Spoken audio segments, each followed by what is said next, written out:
de la madre de todos los partos. Pues eso, él hablaba de la guía del creyente. No debe ser la Biblia, sino que debe ser su propio espíritu. O sea, el creyente, en lugar de tener la Biblia, lo que debe dejar que el espíritu sea el que le hable.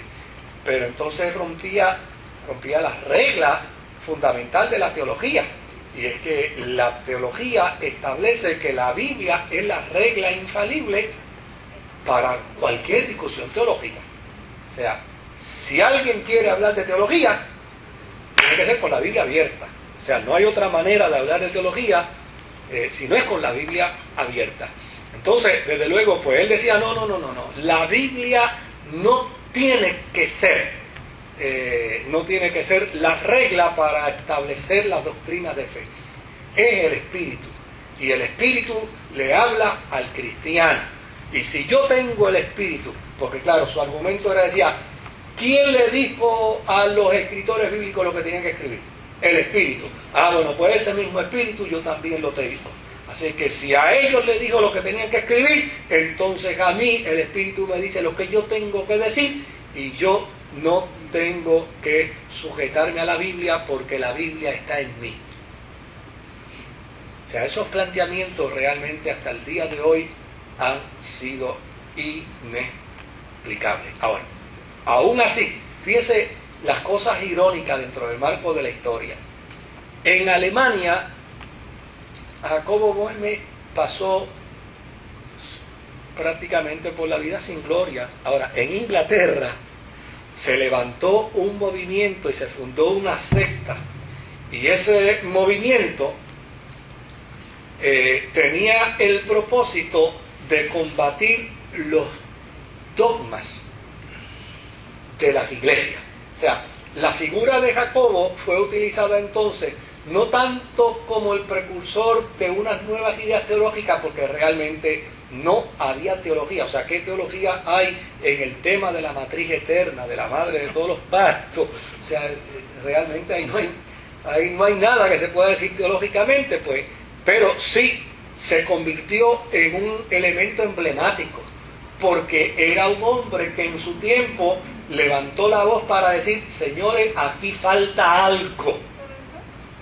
Lo que ustedes están enseñando sobre doctrina realmente es importante, pero no es fundamental.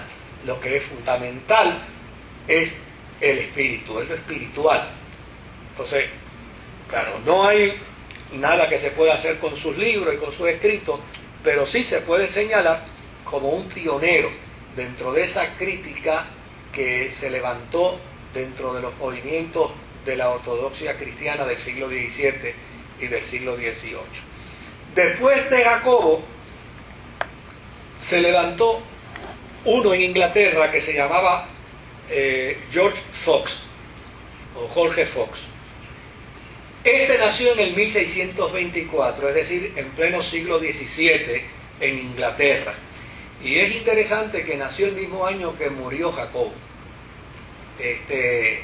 También sus padres eran de origen humilde.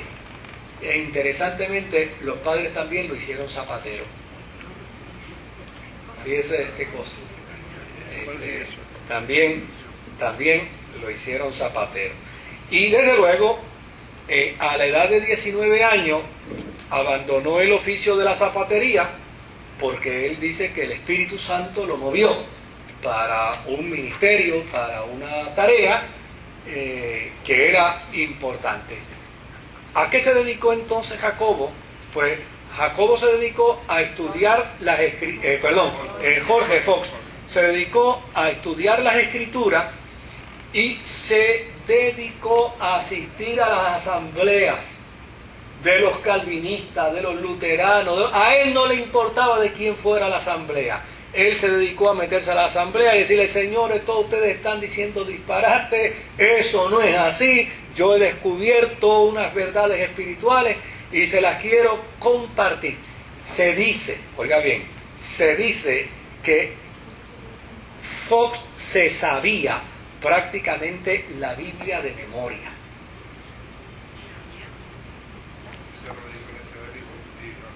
Sí. había una diferencia, porque obviamente para Jacobo la Biblia no tenía ninguna importancia, pero para Fox sí. Y desde luego su pasión era aprenderse la Biblia de memoria. Y se dice que se paraba, oiga, y era una ametralladora, disparando textos bíblicos, que apabullaba a la gente. Claro, él decía que tanto los católicos como los protestantes, ambos les repugnaban a Dios. Sí, porque acuérdese que aquí, acuérdese que aquí el problema, o sea, el problema aquí es sencillo. Los católicos están defendiendo su ortodoxia y están predicando su ortodoxia, y los protestantes también, y están descuidando lo que dijimos al principio, el balance de la vida cristiana. Entonces él decía, mira, tanto los católicos como los protestantes, a Dios le da asco. Dios no quiere saber de ninguno de los dos. Y desde luego, así se fue formando nuestro amigo George Fox, en medio de escasez, en medio de sufrimiento, en medio de angustia. Es interesante porque él se refería a las iglesias, él no les llamaba iglesias, él le decía casas con campanarios. Allá abajo hay una casa con un campanario donde, entonces, irónicamente llamaba a los ministros protestantes, les llamaba sacerdotes, porque la intención de él era decirle, ustedes son más de lo mismo. O sea, era una protesta, era un movimiento de protesta. Y desde luego, él decía que los pastores que recibían salarios eran tan sacerdotes como los católicos.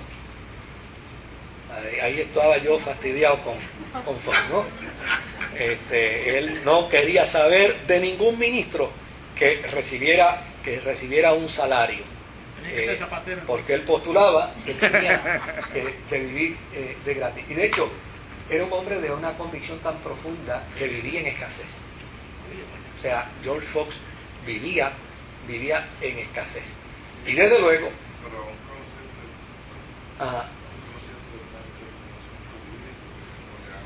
sí, pero sí. Lo que pasa es que, fíjense que los eventos hay que verlo dentro del contexto histórico, ¿ves? Porque el contexto histórico tal vez no justifique las acciones, pero sí nos puede poner en la perspectiva de por qué la gente actuó como actuó, ¿ves? O sea, tal vez nosotros no justifiquemos las acciones de Albizu Campos, pero cuando lo vemos en el contexto histórico, oiga, pues dice, yo no justifico lo que hizo, pero oye, lo que hizo, bendito Dios, de alguna manera lo tenía que hacer. Si lo postergaron, lo marginaron, no le reconocieron, o sea, pues entonces se da cuenta, o sea, que uno no tiene que ser tan fanático como para decir, no quiero saber de ese porque no piensa como yo. Hay que verlo dentro del contexto, porque el contexto histórico es precisamente lo que nos va a ayudar a nosotros a entender la realidad del problema del otro. Por ejemplo, yo puedo encontrar a alguien que pasó por el lado mío y yo lo saludé y lo que me salió fue con una mala crianza, pero yo no puedo inmediatamente, pero mira qué mal criado es, ¿verdad? Yo tengo que decir, óyeme, nunca ha sido mal criado, ¿por qué hoy lo ha hecho? Y alguna causa tiene que haber para que él haya reaccionado de la manera como reaccionó. Entonces, en ese sentido, claro, uno ve a Fox y dice, mira, pero un hombre que se conocía la Biblia, ¿por qué asumía esas posturas? Pues mire, la asumía por el contexto histórico en el que estaba. O sea, las iglesias no tenían interés por predicar salvación, lo que tenían era interés por predicar su denominación. Y déjenme hacer un paréntesis aquí. Tal vez muchos de nosotros no conocemos ese cuadro, porque Puerto Rico empezó a disfrutar de una tolerancia denominacional, y escuche el término que estoy usando. Puerto Rico empezó a disfrutar de una tolerancia denominacional del 70, de finales del 70 para acá. Pero del 70 para atrás, mire, los bautistas eran bautistas y punto. Y los metodistas eran metodistas y punto. Y los pentecostales eran pentecostales y punto. Y usted le preguntaba a un bautista o a un metodista que era un pentecostal y le decía, eso es un fanático. Pero usted le preguntaba a un pentecostal que era un bautista y que era un metodista y decía, ese es primo hermano de nosotros porque todavía no se ha convertido. ¿Se da cuenta? O sea, ¿por qué? Porque el énfasis en ese momento era la denominación. Y ahora... No, porque es que, mire, por eso es importante el contexto histórico. Primo hermano de nosotros. Sí, eran primos hermanos, o sea, así, primo hermano. De hecho, fácilmente se hacían bromas, se decían cosas, se usaban epítetos, se criticaban desde el púlpito. Yo recuerdo haber ido a iglesias históricas donde hablaban mal de los predicadores pentecostales, decían que se pasaban gritando y no decían nada. De hecho, al primer pastor pentecostal de Puerto Rico, yo lo dije creo que la semana pasada, lo metió preso en Ponce, el cura y el ministro presbiteriano de Ponce, lo metieron preso. Vamos a ponernos de acuerdo que sea en algo, meter preso al pentecostal loco este. Y le llamaban espiritista. Sí, ese pastor se llamaba Juan L. Lugo.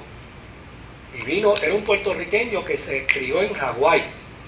Y vino de Hawái a traer la experiencia pentecostal a Puerto Rico. Y no fue aceptado por las iglesias históricas porque no, o sea, que este hombre viene aquí ahora y toca a la gente y le habla lengua y la gente llora y se caen y se transforman. Pues ya necesariamente las iglesias no podían entender el fenómeno y empezaron a juzgarlo. Pero no entendieron el fenómeno por muchos años. Empezaron a entender el fenómeno a finales de la década del 60 como resultado del carismatismo católico.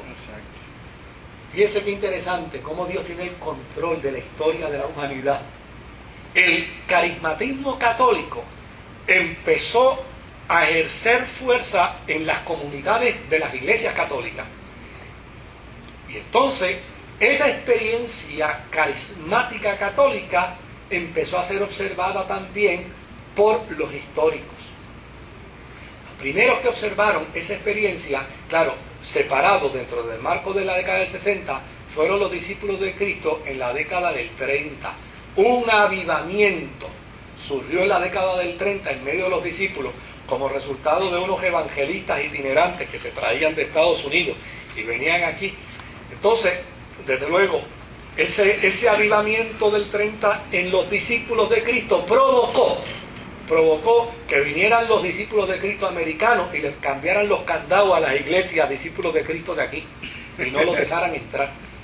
Y finalmente las iglesias discípulos de Cristo aquí se hicieron iglesias autónomas. Posteriormente volvieron de nuevo a vincularse, porque pues no se entendía el fenómeno del carismatismo. Y desde luego hubo iglesias en Puerto Rico históricas que empezaron a abrirse al fenómeno del carismatismo. Y en la década del 80,